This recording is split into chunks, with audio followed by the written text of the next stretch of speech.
Assalamualaikum warahmatullahi wabarakatuh. Saya Hari Aprinaldi dengan NIM 1955201068, mahasiswa Teknik Informatika Universitas Lancang Kuning. Baiklah, di video ini saya akan menjelaskan sebuah metode di mata kuliah Sistem Pendukung Keputusan untuk memenuhi ujian tengah semester. Di sini saya akan membahas sebuah metode yang bernama yaitu metode Wake Product. Baiklah, sebelum kita masuk ke contoh soal dan kasus penyelesaiannya, kita memahami terlebih dahulu pengetahuan apa itu metode Wake Product.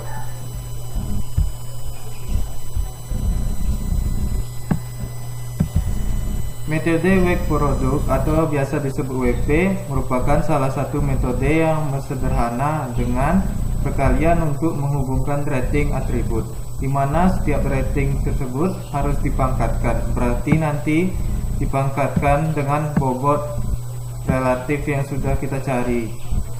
Di sini ada cara-cara dalam mencari Wake Product, yaitu yang pertama kita cari terlebih dahulu kriteria yang jadi sebagai tolak ukur atau acuannya nanti. Kemudian yang kedua itu menormalisasi setiap nilai alternatif atau nilai vektornya nanti, menghitung nilai bobotnya sebagai referensi pada setiap alternatif, kemudian melakukan perankingan, dan ini yang terakhir melakukan perankingan. Di sini ada rumusnya. Sini nanti kita akan cari di Microsoft Excel. Baiklah, langsung saja kita ke soalnya. Nah, di sini sudah ada soalnya. Sebuah perusahaan marketing yang bergerak di bidang perangkat teknologi ingin ekspansi dan mengembangkan pangsa pasar di berbagai daerah. Adapun perangkat teknologi yang sedang dianalisis yaitu handphone. Ada tiga tipe handphone yang akan dianalisis untuk melihat sejauh mana daya serap konsumen selama ini. Berarti ingin melihat sejauh mana daya serap konsumen terhadap tiga HP ini.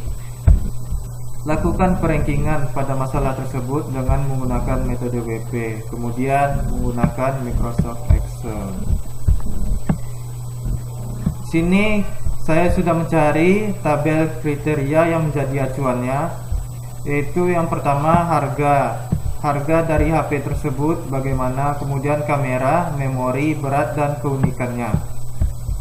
Di sini saya sudah menuliskan nilai bobot yang sudah saya cari. Bagaimana cara mencari nilai bobot ini? Nanti saya akan jelaskan di Microsoft Excel. Nah, di sini ada tabel nilai alternatif dari penilaian responden. Di sini ada HP1, HP2, dan HP3. Di sini ada tadi C1-nya harga, kemudian kamera, di sini penilaian respondennya. Sini ada 80, 80, 90 dan seterusnya. Sini penilaian responden. Nanti kita akan masukkan ke rumus untuk menghitungnya. Baiklah, langsung saja kita masuk ke perhitungan dalam menentukan metode weighted product ini. Di sini saya sudah membuka Microsoft Excel. Di sini saya sudah membuat tabel alternatif. Di sini ada HP1, HP2, HP3. Di sini kodenya tetap sama karena saya tidak menyebutkan mereknya. Nah, kita masuk langkah pertama, itu menentukan bobot masing-masing kriterianya. Di sini sudah ada saya membuat tabel acuannya. Sini bobot 1 tidak menarik, 2 kurang menarik, 3 cukup menarik, 4 menarik, 5 sangat menarik. Baiklah, langsung saja kita tentukan bobot masing-masing kriterianya. Nah, di sini di bobotnya misalkan kita masukkan 4, kemudian 5, kemudian 2, kemudian 3. Di sini saya cuma contoh saja ya, contoh dari harga, kamera, tabel kriterianya. Kemudian kita hitung jumlah nilai rata-rata semuanya ini. Kita sum saja atau sum, kemudian enter, dan dapat hasilnya yaitu 17 dari jumlah tabel bobot kriteria keseluruhannya ini. Baiklah, itu cara mencari menentukan bobotnya pertama. Kemudian cara 2 melakukan perhitungan nilai relatif bobot awal atau WJ-nya. Di sini kita akan mencari WJ-nya. Di sini nanti pokoknya harus bernilai 1 bobot keseluruhan dari kriteria ini. Di sini kita masukkan rumusnya mencari bobot relatifnya. Kita masukkan rumusnya di sini. Ini C1 harga tadi ini 4 nilainya, kemudian kita bagi dengan jumlah keseluruhan 17 ini. Kemudian enter. Nah, dapat hasilnya 0,24. Begitu juga dengan ini kriteria 2-nya ada kamera, yaitu kita masukkan ini, kita bagi dengan jumlah keseluruhannya 17, maka dapat hasil 0,29 ini. Kemudian begitu juga seterusnya, kita bagi dengan jumlah keseluruhan dari bobot awal tadi, dapat 0,12. Kemudian C4 nya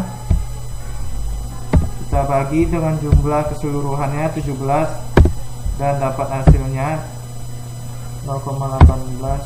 Kemudian C5 nya sama bernilai 3, kita bagi 17. Nah, dapat hasilnya. Di sini sudah kita cari, sudah dapat nilai bobot relatifnya. Kemudian di sini kita saatnya mencari WJ. WJ-nya di sini harus 1. Langsung saja kita zoom. Di sini kita akan jumlahkan.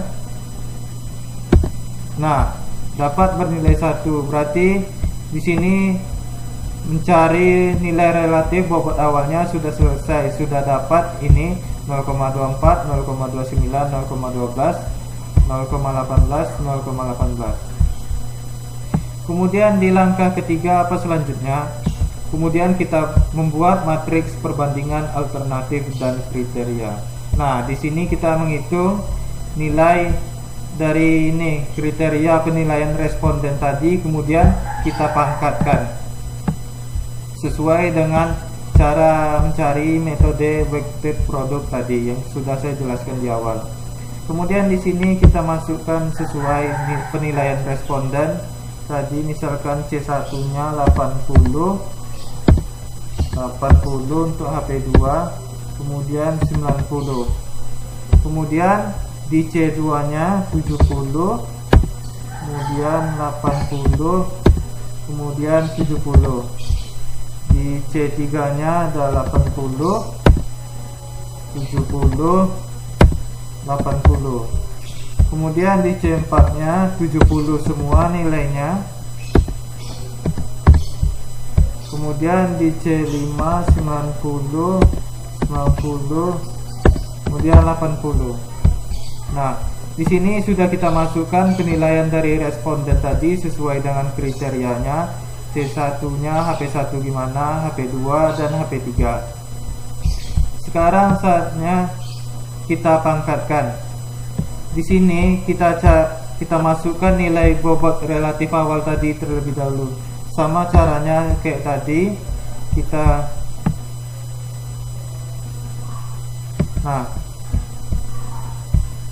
tekan, kita bagi dengan 17. Di sini caranya sama seperti tadi, kita masukkan nilai bobotnya dulu agar bisa kita pangkatkan nanti.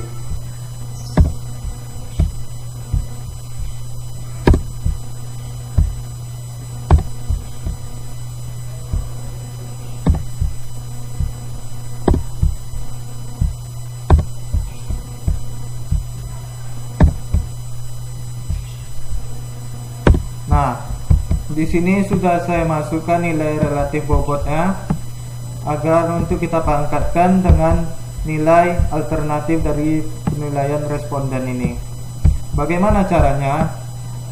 Kita masukkan rumusnya di sini. Kita selanjutnya yaitu menentukan nilai faktornya. Di sini sudah kita masukkan nilai bobotnya. Kemudian di sini kita buat masukkan rumusnya. Sini ini sebagai acuan pertamanya dari kriteria 1 di sini.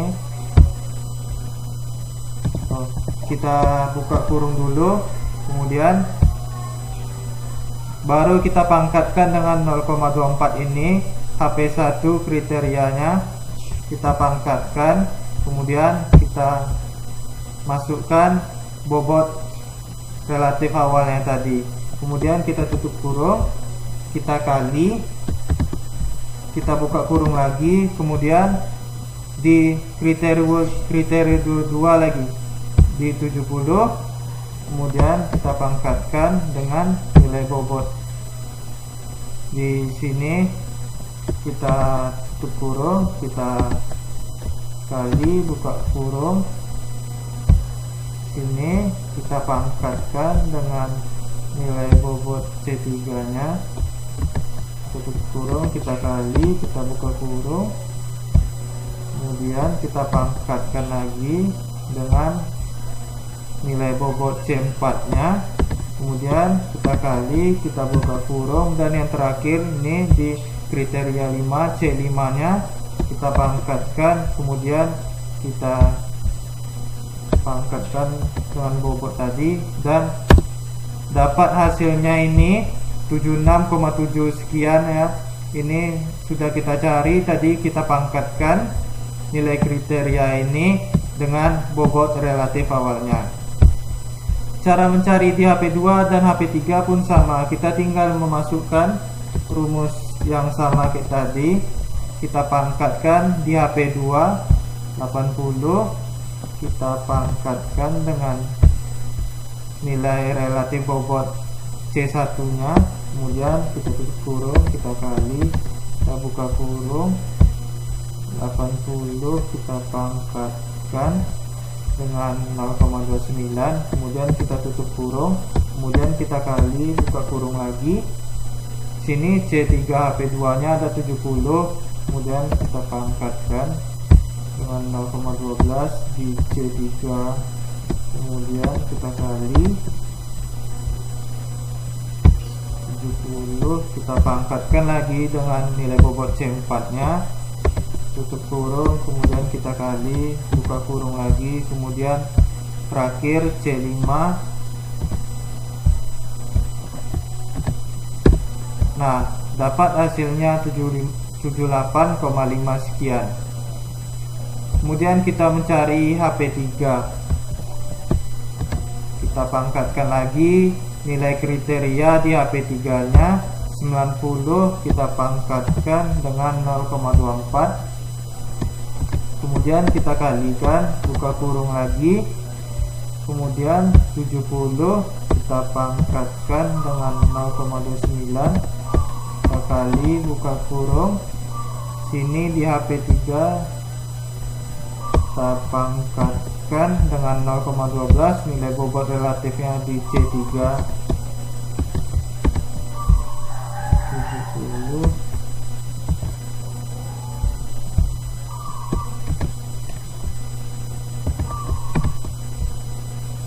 Kemudian terakhir C5 nya kita pangkatkan dengan 0,18. Nah, maka dapat hasil 77,2 sekian. Di sini jumlah ini kita akan jumlahkan, kita auto sum sini. Nah, dapat jumlah hasilnya sini 232,4 sekian dari nilai vektor keseluruhannya. Begitulah cara mencari nilai vektornya dengan kita pangkatkan dari penilaian responden kriteria dari C1, C2, C3, C4, C5 ini kita pangkatkan dengan bobot relatif awal di sini. Setelah kita menentukan nilai faktornya, kita akan menentukan nilai vektornya. Bagaimana cara menentukan nilai vektor ini? Caranya gampang. Kita masukkan rumus di sini kita bagikan dengan jumlah keseluruhannya dari nilai faktor tadi S tadi. Nah, dapat hasilnya 0,32 sekian. Di HP2 sama mencari nilai vektornya. Sini di HP2 kita bagi dengan jumlah keseluruhan di sini, kemudian enter, dapat hasilnya 0,33. Kemudian di HP3 kita masukkan rumusnya, kemudian kita bagi dengan nilai jumlah rata-rata dari nilai faktornya, kemudian kita enter, dan dapat hasilnya 0,33 sekian. Kemudian kita autosum. Di sini harus bernilai 1 ya, sesuai dengan bobot tadi yang kita masukkan harus bernilai 1. Dan benar di sini bernilai 1 nilai vektornya. Kemudian masuk ke langkah akhir, kita meranking nilai vektornya tadi. Nah, di sini caranya sama saja ya. Kita cuma tinggal meniru tadi cara mencari nilai vektornya. Kita masukkan rumusnya tadi, kita bagi. Nah, kita tinggal masukkan rumus yang tadi.